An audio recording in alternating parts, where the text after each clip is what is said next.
취임식에 대통령 가족 초청은 공문 없이 메일로만 보냈다. 이 논란이에요, 일단은. 아무리 봐도 희한해. 이게 대통령 가족 초청은 공문 없이 메일로만 보냈다는 게 상식적으로 말이 돼요? 아니 대통령 가족 초청하는데 왜 메일로 해요? 전화로 했겠지. 아니 대통령 가족 초청 그러니까 대통령이 초청한 네. 김건희가 초청한 사람들은 공문이 없다 이런 논란이 그죠. 있었는데 요게 사진 한번 볼게요. 말이 바뀌어요 지금. 8월 23일 날 민주당이 취임식 명단 공개라고 하니까 윤석열 쪽에서 취임식 직후 명단을 파기했다. 개인정보 때문에 이렇게 이야기를 해요. 8월 28일 날 취임식 자료 파기는 대통령 기록물법 위반이다 이렇게 얘기를 하니까 아니야 초청자 명단 공문은 대통령 기록관 이관 중이고 이메일로 받은 명단만 파기했다는 뜻이다. 무슨 말이냐면 초청 명단 내놔라 하니까 파기해버렸으라고 거짓말했다가 이게 불법 논란이 되니까 다시 이메일로만 보내서 같은 이런 소리 하고 있는 거예요. 그러면 이메일 자료를 내놔야죠. 그러니까 이메일 그건 못 내놓지. 예, 이메일 또 보관돼 있을 거 아닙니까 어딘가는. 거기다가 저런 그 윤석열의 태도에서 윤석열을 비롯한 그 주변 사람들은 기록을 엄청 싫어한다. 뭔가 공개적이고 투명하게 업무를 진행하는 것 자체를 엄청 싫어한다는 걸 볼 수 있는 거죠. 공문 형태로 명단을 보내면 그 명단을 발송하는 순간 그건 대통령 기록물이 되기 때문에 그 보존을 해야 되는 연구 보존을 해야 되는 거잖아요. 근데 이제 그거를 아는 누군가가 공문 빼고 파일만 보내는 형태로 이게 편법을 썼겠죠. 자, 그러니까 이 결론은 그런 거지. 김건희나 윤석열이 초대한 사람 중에 예를 들면 도이치모터스 권오수 아들이 있었다든가 극우 유튜버가 있었다든가 이런 것에 대한 논란이거든요. 그래서 다시 한번 그거 한번 볼게요. 저 취임식장 저번에 우리가 보여드린 적 있죠. 여러분들이 VIP석이네 뭐네 해가지고 실제로는요 박근혜보다 훨씬 더 적게 초청을 했지만 네. 여기 보면은 이 3구역 같은 데는 아예 지금 그러니까 박근혜 취임식 때는 저 노란색 부분으로 그 화살표 표시되어 있는 부분이 국민 특별 초청 구역이거든요. 여기가 이제 박근혜가 초청했다라고 볼 수 있는 부분인데 윤석열 취임식에서는 4만 1,000명만 초청을 했음에도 불구하고 그 구역이 훨씬 커집니다. 9,000명 정도가 국민 특별 초청역이었다고 하고 이 앞에 친인척 좌석 구역을 따로 만들어요. 저는 그 친인척이 얼마나 많았는지 모르겠지만 이 구역을 만들 만큼 이전 역대 대통령 취임식에는 친인척 좌석 구역이 이렇게 따로 보여진 적은 없었습니다. 그 친인척 저 좌석 구역 있잖아요. 3구역 위에 조그만 글씨로 쓰여 있는 거 여기 쪽에 권오수 등이 있었던 거 아니에요? 그쪽 가족이 왔다 이런 게 아니라 그 가족이 직접 초청한 사람들을 따로 모았던 거 아니냐고. 아니 그거는 그 어떤 구역인지는 사진상으로만 봐서는 모르겠어요. 그리고 우리가 그러니까 그러니까 윤석열이 싫다고 이래서 미디어를 끊어버리면 안 되는구나라고 느꼈던 게 윤석열 취임식을 우리가 봤던 사람들이 거의 없었습니다. 당시에 그렇기 못 봤지. 때문에 볼 수가 없었지. 볼 수가 없었죠. 근데 지금 와서 생각해 보면은 윤석열의 부모님이 취임식에 참석을 안 한 걸로 보여요.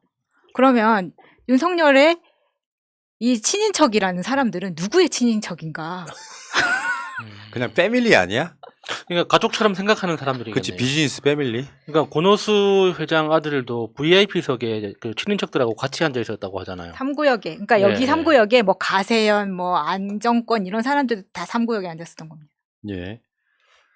근데 아까 말씀드린 것처럼 하필 VIP 초청만 공문을 생략하고 이메일로 받았다는 거 거짓말인 거잖아요.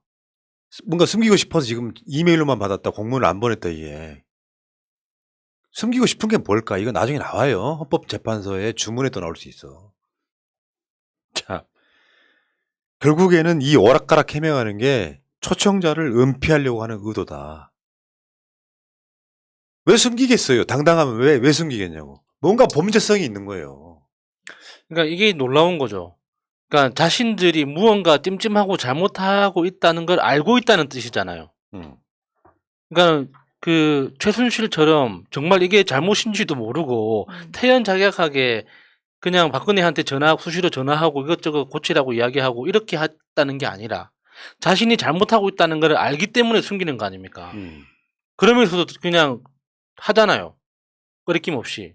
그게 더 놀라운 거죠. 잘못이라는 걸 알면서도 한다는 게. 결국은 그거예요. 초청자 명단은 대통령 기록물이고요. 파기했다면 법의 위반이고요. 파기 안 했는데도 파기했다고 했다면 거짓말이고요. 여기에 뭔가가 있다. 그렇죠. 여기에 굳이- 지금 숨기고 싶어하는 물론 그 중에 일부가 나온 거죠. 극우 유튜버를 초청한다든가 네.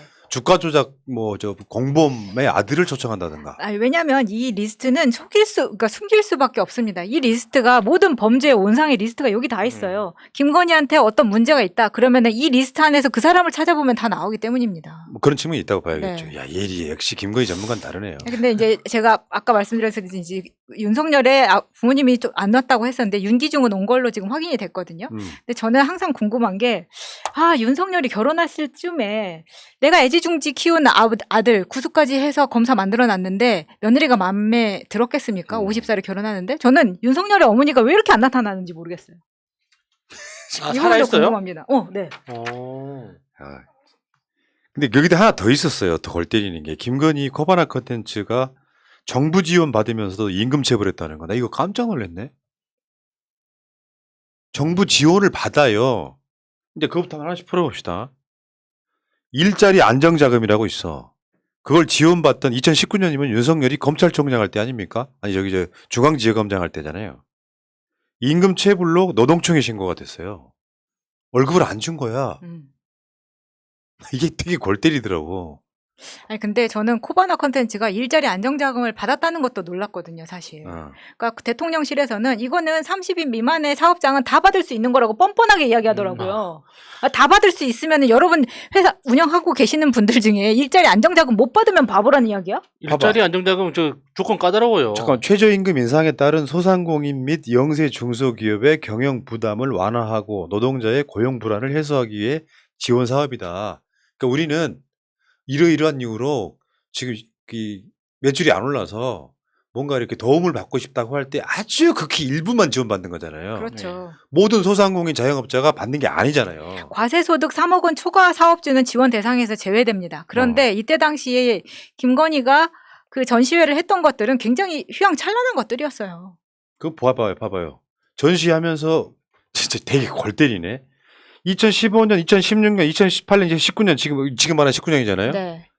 우리나라 유수의 기업들이 지금 후원을 하고 있는 그 업체였단 말이에요. 밑에 그때만 해도 지금 GX칼텍스, 우리금융그룹, 우리카드, 우리은행, 게임빌, 컴투스, LG생활건강, LG전자, 노르페인트, K토토, 도이치모터스, 럭스나인, 신라스테이, 와, 신한저축은행, 이런 거 제이춘. 이제 다 협찬을 받아서 이렇게 빵빵한 전시를 주관을 했었단 말입니다. 근데 일자리 안정자금은 월 보수액 230만 원 미만의 노동자를 고용하는 영세 사업장에 인건비를 지원하는 제도예요. 근데 이렇게 자기는 100만 원짜리 신발 신고 막 이러고 다니면서 지금 직원은 230만 원도 안 주는데 그마저도 안정자금으로 받았음에도 불구하고 그 월급도 다 주지 않았다는 이야기인 거죠. 골 때리는 가족이네. 진짜 위험한 가족이네. 왜냐하면 이런 해외 작품이 지금 그 자코메티 같은 경우에는 제안부터 전시까지 보통은 2년을 공을 들여야 되고 대여료, 보험료, 운송료만 해도 이제 수십억 원이 들기 때문에 총 경비가 45억 원 정도 예상을 한다고 하거든요. 그러면 자코메티 할 정도만 하더라도 이 정도의 규모의 회사가 과세가 3억 원 초과가 되지 않아서 일자리 안정자금을 받는 업체로 분류가 됐다는 겁니다. 야, 이게 만약에 조국 장관 내 있다면 어땠을까요? 지금 다 어처구니 털렸겠죠. 없지 않아요? 계좌 다 털렸겠죠. 야. 말이 안 되는 거예요, 지금. 윤석열 재산 한번 볼까요? 이번에 나온 거? 총 예금만 55억이에요. 예금만 55억. 다 합쳐서 지난 8월 달, 전달 현재 76억 4천만 원. 근데 월급 250만 원을 안 줘갖고 체불을 해? 지금 대통령실 재산 총액 현황 보면요. 윤석열이 제일 많아. 저기 수석들이나 뭐 이런 수준에서 보면은 더 많은 직원이 있긴 합니다만 수석과 비서실장, 안보실장 이 레벨에서는 윤석열이 제일 많아. 뭐 이런 것들이 다 있어요. 아니 진짜 코바나 컨텐츠가 여기에 해당이 됐다는 것 자체에 대한 조사를 해야 되는 거예요. 이게 노동부의 지금 고용 지원으로 알려지기는 했지만 지금 뭐 2019년에 임금 체불로 했던 게 2018년부터 코바나 컨텐츠의 직원 수는 계속 1명이었다고 하거든요. 근데 지금 하고 있는 일이나 이런 것들을 보면은 이전에도 1명이었을 리가 없는 사진들이 굉장히 많이 나옵니다. 그동안 언론에 노출된 거, 뭐 이명수 기자가 그 교육하러 갔을 때 본 네. 사람만 해도 30명이 넘잖아요. 아, 그렇죠. 네. 그리고 제가 이것 때문에 어제 이명수 기자 인터뷰를 다시 들어봤거든요. 왜냐면 이거를 이야기를 하면서 김건희가 이제 그 코바나에 와가지고 교육 좀 해달라고 했을 때 직원이 이미 5명 정도 앉아 있었고 그 중에 2명은 우리 직원이라고 이야기를 하면서 얘들아, 내가 월급 한 번도 밀린 적 없잖아. 그지? 이 말 했던 게 있는 거예요. 와, 저 진짜 깜짝 놀랐어요. 소름. 아, 근데 그 직전에는 이렇게 고용노동부에 신고 당한 적이 있었다는 거죠. 예. 돈이 없어서 막 어렵게 뭔가를 하는 게 아니고요. 김건희 재산 늘어난 여러 가지 이유 중에 하나가 주가 조작도 있지만 윤석열이 고위급 검사가 되고 나서 협찬을 무지무지하게 받잖아요. 예. 이런 거 있잖아. 저 정도 아까 그 협찬 저 정도 레벨이면요. 방송 사람 안 먹는 거예요. 광고비. 그렇죠. 예. 우리나라 유수의 기업들이 지금 협찬을 하고 있잖아요. 그럼에도 불구하고 임금 체불이 나와. 그리고 정부로부터 지원도 받아. 이거 비스테리다 진짜. 뭐 이런 가족이 다 있습니까? 아우, 제가 그래가지고 이 직원 찾으려고 요즘 그래서 자료를 뒤지다 보니까 김건희가 요새 인스타를 공개를 하고 있어요. 무슨 배짱인지 모르겠는데 그런 것보다 엄청 관종인가 보다. 되게 관종입니다. 그렇게 그래서 나서고 싶을까? 이전 사진을 한번 다 비공개로 했다가 지금 다시 공개로 바꿔놔가지고 직원 숫자를 한참 셌거든요. 어제 새벽 내내. 그렇지만 그 1명은 찾지 못했지만 그때 코바나에서 2명 중에 확실하게 들어갔다는 그분을 페이스북까지 찾았어요. 그분 페이스북 들어갔더니 코바나 컨텐츠 직원인데도 불구하고 윤석열 캠프의 법률팀에 대한 캠프를 다 팔로잉하고 있다거나 이런 흔적들이 있는 걸 봐서는 애초에 들어갈 것으로 되어 있었다는 게 역력하게 보이더라고요. 예. 알겠습니다. 뭐 디테일이 함정에 빠지지 마세요.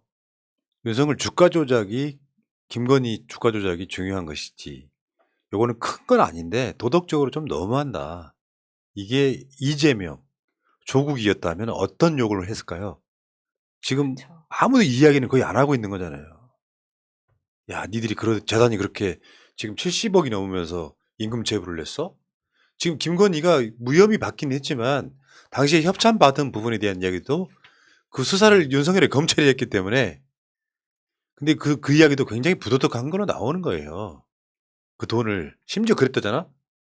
그때 협찬 받은 아까 그 리스트에 들어있는 사람들을 제외하고 김우겸 의원에 의하면 그 리스트에 넣지 말아달라고 하는 기업들이 굉장히 많았다는 거잖아요. 예. 30개 이상이. 그러면 그 돈이 어디로 가냐고. 세금은 제대로 냈을까요? 그러니까요. 이게 그 일자리 안정 자금을 받은 것도 2018년, 19년, 20년, 21년 4년이나 받았고요. 이 직원이 2018년 10월에 그만두면서 신고를 한 시점은 2019년 4월입니다. 그러면 거의 6개월 동안 못 받은 돈 때문에 가슴앓이를 했을 거예요. 굉장히 고민하다가 신고를 했을 겁니다. 예. 자, 이 이야기는 여기까지 하시고